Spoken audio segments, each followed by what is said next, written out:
시간에는 누가복음 15장 11절부터 32절의 말씀을 잃었다 찾은 것 2라는 제목으로 나누겠습니다. 11절부터 14절입니다. 또 이르시되 어떤 사람에게 두 아들이 있는데 그 둘째가 아버지에게 말하되 아버지여 재산 중에서 내게 돌아올 분깃을 내게 주소서 하는지라. 아버지가 그 살림을 각각 나눠 주었더니 그 후 며칠이 안 되어 둘째 아들이 재물을 다 모아 가지고 먼 나라에 가 거기서 허랑방탕하여 그 재산을 낭비하더니 다 없앤 후 그 나라에 크게 흉년이 들어 그가 비로소 궁핍한지라. 지난 시간에는 100마리 중 잃어버린 한 마리 양과 10드라크마 중 잃어버린 한 드라크마 비유를 살펴보았습니다. 예수님이 말씀하시는 비유가 최고조로 올라갑니다. 가진 것에서 잃어버린 정도가 1%에서 10% 그렇게 커지더니 이제 100%의 상실로 치닫습니다. 이 이야기를 아는 분들은 두 아들 중 하나를 잃었는데 왜 100%의 상실이지? 라고 생각할 수 있을 것입니다. 오늘 나눌 본문의 비유를 보면 겉으로 나타난 것은 둘째 아들을 상실한 일이지만 내용에 있어서는 두 아들을 모두 잃은 것이기에 그렇습니다. 이제부터 비유를 살펴보겠습니다. 먼저 14절에 나오는 비로소 궁핍한지라 라는 표현을 보겠습니다. 비로소라는 말이 처음으로 라는 뜻인 것을 고려하면 이 표현은 처음으로 궁핍한지라 라는 말이 됩니다.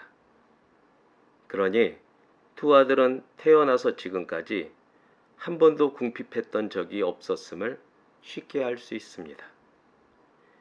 그래서인지 12절을 살펴보면 작은 아들이 자기 몫으로 말한 대상은 재산, 다시 말해서 재물을 뜻하지만 아버지가 두 아들에게 나눠준 대상은 살림, 곧 생활이나 생명을 뜻합니다.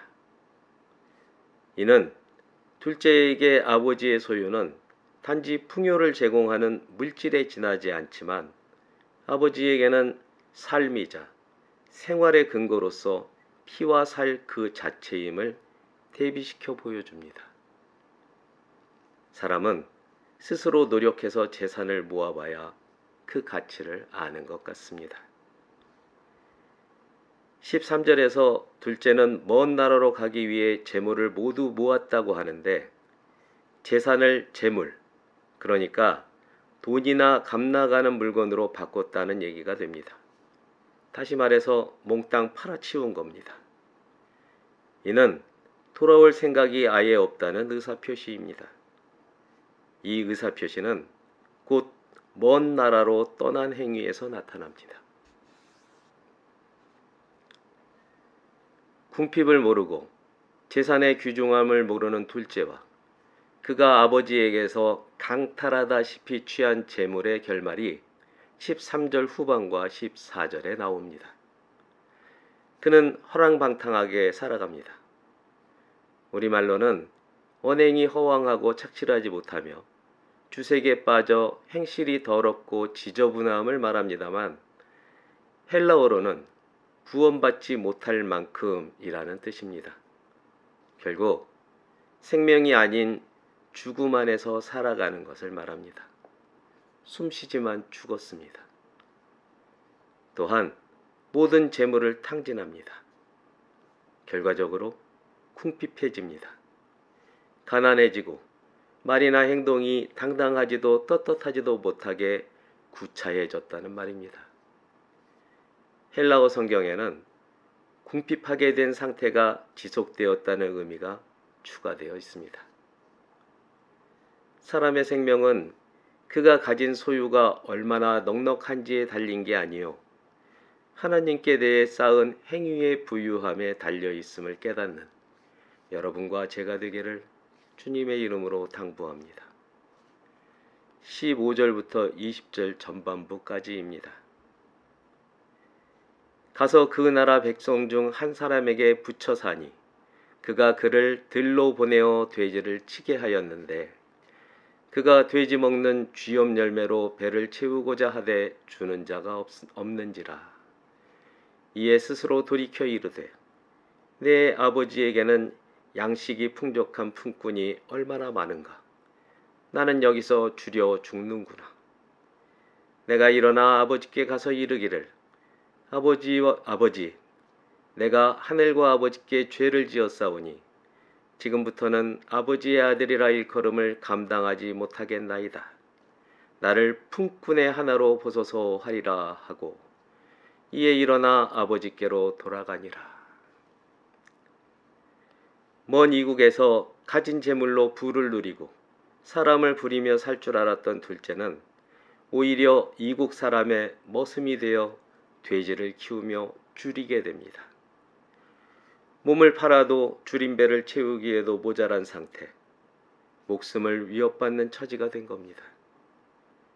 몽땅 잃은 뒤에야 소유라는 것이 물질을 넘어 생명의 직결됨을 절실하게 느꼈을 거라는 생각이 듭니다. 오죽하면 돼지가 먹는 쥐염나무 열매라도 먹으려고 했겠습니까? 돼지가 유대인에게 부정한 짐승이라는 사실에 근거하면 둘째는 살아있어도 살아있는 게 아니라는 말입니다. 그러나 살려고 그랬는지 둘째의 뇌리에 아버지 집에서 풍족하게 지내던 품꾼들이 떠오릅니다. 그러고는 아버지 집에서 일하는 품꾼이라도 돼 보겠다는 마음으로 염치 없이 발길을 돌이킵니다. 부모에게는 자존심을 내세우거나 수치심을 느끼는 그 자체가 사치라는 사실을 깨닫는 여러분과 제가 되기를 주님의 이름으로 당부합니다. 20절 중후반부부터 24절까지입니다. 아직도 거리가 먼데 아버지가 그를 보고 치근히 여겨 달려가 목을 안고 입을 맞추니 아들이 이르되 아버지, 내가 하늘과 아버지께 죄를 지었사오니 지금부터는 아버지의 아들이라 일컬음을 감당하지 못하겠나이다 하나. 아버지는 종들에게 이르되 제일 좋은 옷을 내어다가 입히고 손에 가락지를 끼우고 발에 신을 신기라. 그리고 살찐 송아지를 끌어다가 잡으라. 우리가 먹고 즐기자.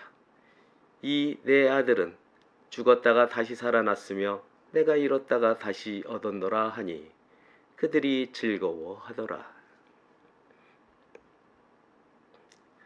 20절을 보면 아버지는 둘째가 집을 떠난 후 매일같이 동네 어귀가 보이는 곳에 나가 혹시나 하는 마음으로 서 있었던 것 같습니다. 아버지가 동네 어귀에 들어서는 아들을 알아봅니다. 몰골이 말이 아니고 걸친 의복이 남루한데도 불구하고 아버지는 아들을 알아봅니다. 거기서 끝난 게 아닙니다. 노구를 이끌고 달려가 안고 입을 맞춥니다. 22절에 아버지가 종들에게 지시하는 장면이 나오는데 아버지 근처에 종들이 있었다는 말은 아버지의 거동이 자유롭지 못했음을 알려줍니다. 이런 전제에서 보면 아버지가 연출하는 행동은 상상이 가지 않는 장면입니다. 아들이 준비한 말 중 전반부밖에 하지 못했는데 아버지는 이미 알고 있기나 한 듯 말을 자릅니다. 그러고는 바로 종들에게 할 일을 지시합니다. 그 내용이 22절과 23절에 나옵니다. 그런데 22절에 나오는 아버지의 말 서두에는 헬라어 성경에 있는 신속히, 즉시라는 부사어가 빠져 있습니다. 이는 지시할 일에 대한 준비가 이미 돼 있었다는 의미입니다. 옷은 신분을 나타내는 하나의 수단입니다. 제일 좋은 옷은 상거렁뱅이에서 귀한 집 도련님으로의 신분 상승을 말합니다. 더구나 헬라어 성경에는 옷이라는 단어로 스톨레를 사용하고 있는데 이는 왕이나 제사장 같은 높은 신분의 사람들이 입는 긴 옷을 가리킵니다. 이 같은 아버지의 지시는 아들이 아들이라 일컬음을 감당하지 못하겠나이다 라고 한 말을 일소합니다. 이어지는 반지를 끼우라 하는 지시는 권리 복원에 관한 것으로서 상속자로서의 권리가 살아났음을 말합니다. 또한 신발을 신기라 하는 지시는 정체성 전환에 관한 것으로서 죄인에서 자유인으로 탈바꿈되었음을 가리킵니다.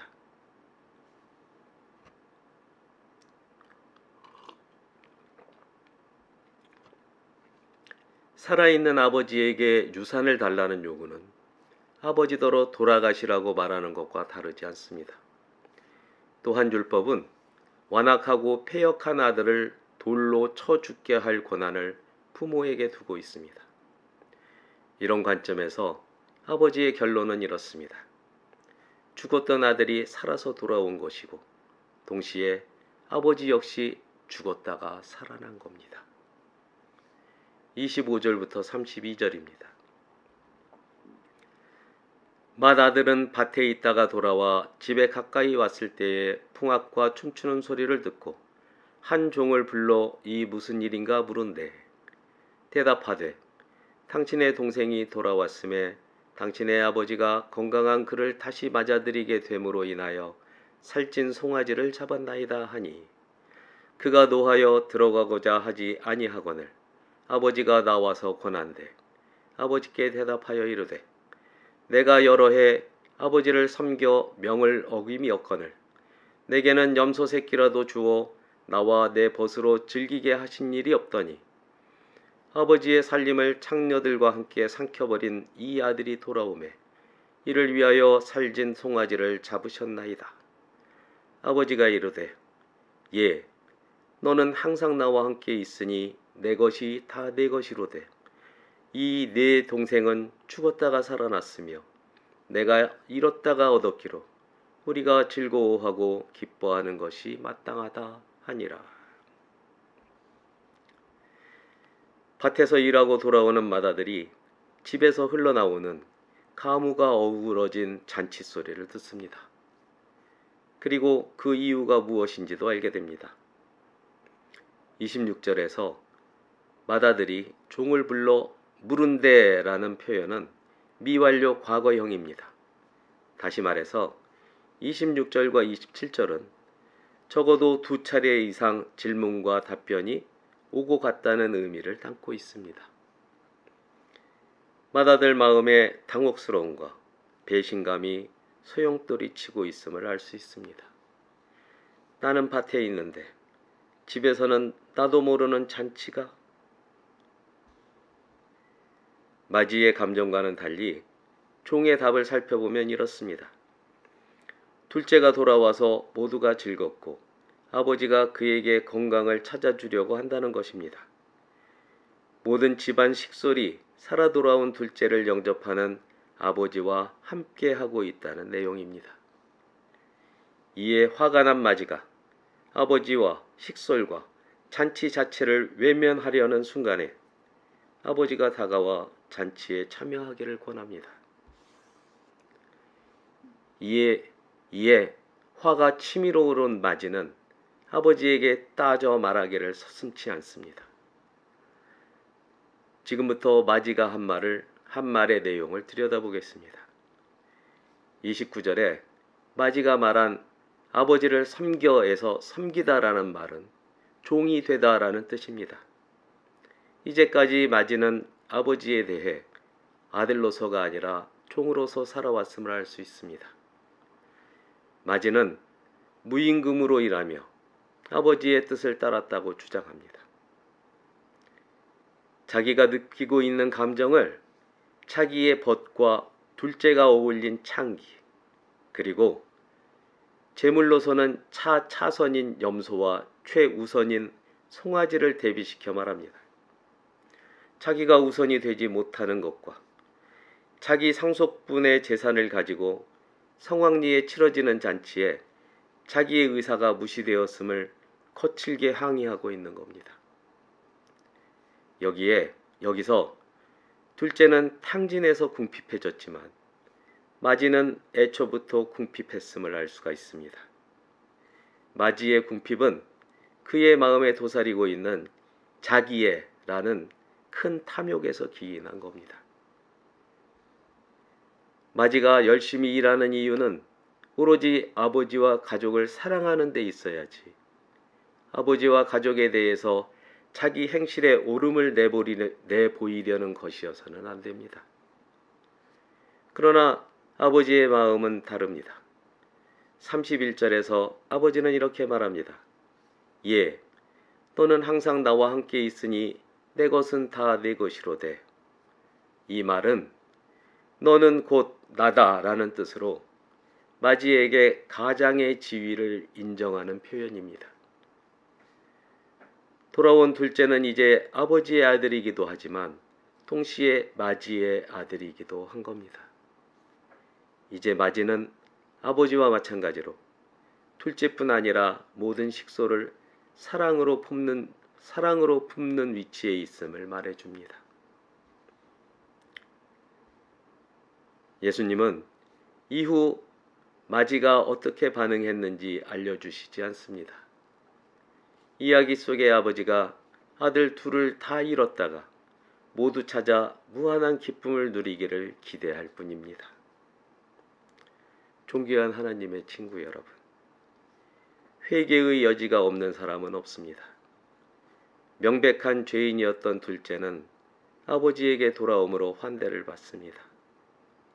죄에 대해 자유로워 보이던 마지는 아버지에게 돌아오기를 권면받습니다. 세리 및 죄인과 바리새인의 비유가 이렇습니다. 세리 및 죄인과 둘째 아들은 나중된 자로 먼저가 되었고, 세리 및 바리새인과 맏아들은 먼저 되었으나 나중이라도 될지 확실하지가 않습니다. 우리는 모두 나중된 자들입니다. 나중되었지만 먼저 되는 여러분과 제가 되기를 예수 그리스도의 이름으로 축복합니다. 기도하겠습니다.